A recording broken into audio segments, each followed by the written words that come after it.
It is the paradoxical connection between powerful individual emotion and collective political qualities, which allows a deeper understanding of the complexity of the human experience.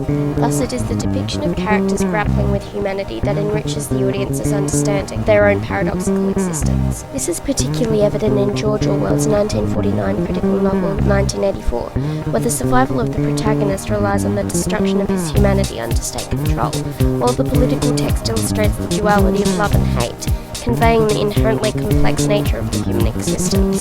Similarly, Bruce Miller's 2017 televised adaptation of Margaret Atwood's novel The Handmaid's Tale utilises the protagonist to persuade the audience to honour their freedoms and gain a deeper understanding of the contradictory nature of the human experience through the protagonist's paradoxical actions. Ergo, the representation of complex internal and external human qualities and emotions, with characters who struggle in their environment, complements our understanding of humanity. It is through the representation of the impacts of total state control on the individual and the collective which allows greater understanding of the human experience.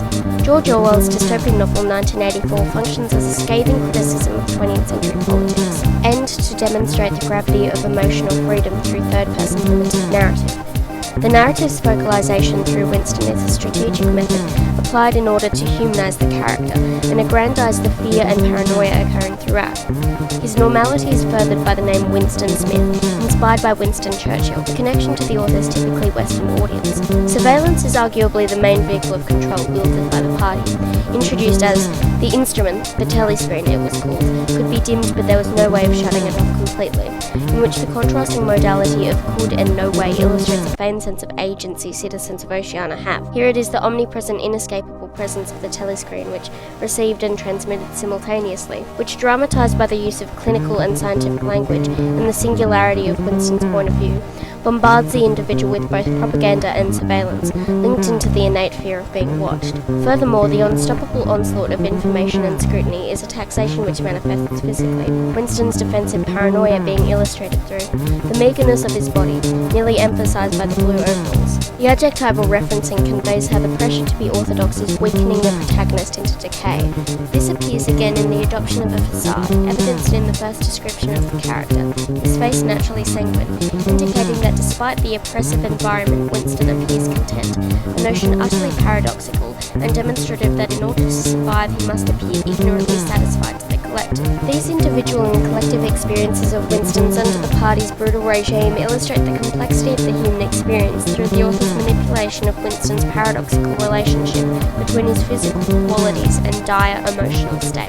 In the case of Bruce Miller's 2017 adaptation of Margaret Atwood's The Handmaid's Tale, it is the removal of Offred's liberties which similarly conveys her most paradoxical human experiences under state control. This is evident in her new abbreviated name Offred, which connotes ownership, but through her inner non-diegetic monologues, she remains autonomous in her identification as the monosyllabic Jude. This paradoxical behaviour reappears in the conversation between the commander's driver and herself, wherein the protagonist internally responds, "No, Nick, I'm gonna knock back a few. Wanna come along?" Though in reality answers yes.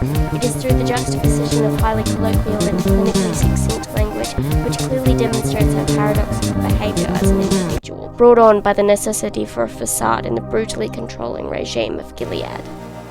It is through the representation of individual paradox, inconsistencies and anomalies which develop the greater understanding of the human experience. It is through the public and private performances of the duality between love and hate which pushes the audience towards a greater understanding of the complexity of human qualities and emotions. Throughout 1984, there is a constant dichotomy within Winston regarding the emotions of love and hate, while his outer self must contradict these inner thoughts, continuing the performative facade. Particular relationships best exhibit this internal and external inconsistency, specifically the transition from hate to love to hate again regarding Julia, as well as the paradox of loving the tormentor, Winston loving O'Brien. Within the first chapter, the protagonist follows his description of Julia with, "He disliked nearly all women, and especially the young and pretty ones." A paradoxical juxtaposition clearly denoting his individual emotions of yearning and longing being polluted into an anomalous dual feeling of disdain and attraction. Within the second act comes the shift towards absolute adoration in a collective manner.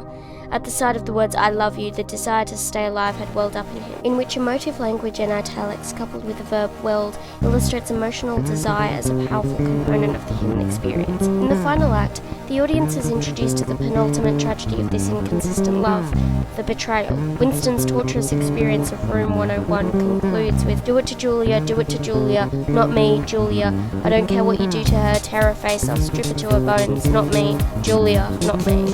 Clearly, the repeated use of exclamatory adds another level of brutality to this moment of thwarted romance, while the personal pronouns cause a final divisive singularity between characters. In a similar vein, the nature of O'Brien and Winston's relationship is bizarrely contradictory. O'Brien functioning as the tormentor, he was the protector, he was the inquisitor, he was the friend. Here, Orwell's technique of juxtaposition or listing indicates the total paradox of Winston's deeply befuddled emotional state. This confusion regarding a line between love and hate is what brings about the frenzied animalistic descent within the 2 minutes hate. In the tragically contradictory final words, he had won the victory over himself, he loved Big Brother, within both of which capitalisation is utilised to impose importance.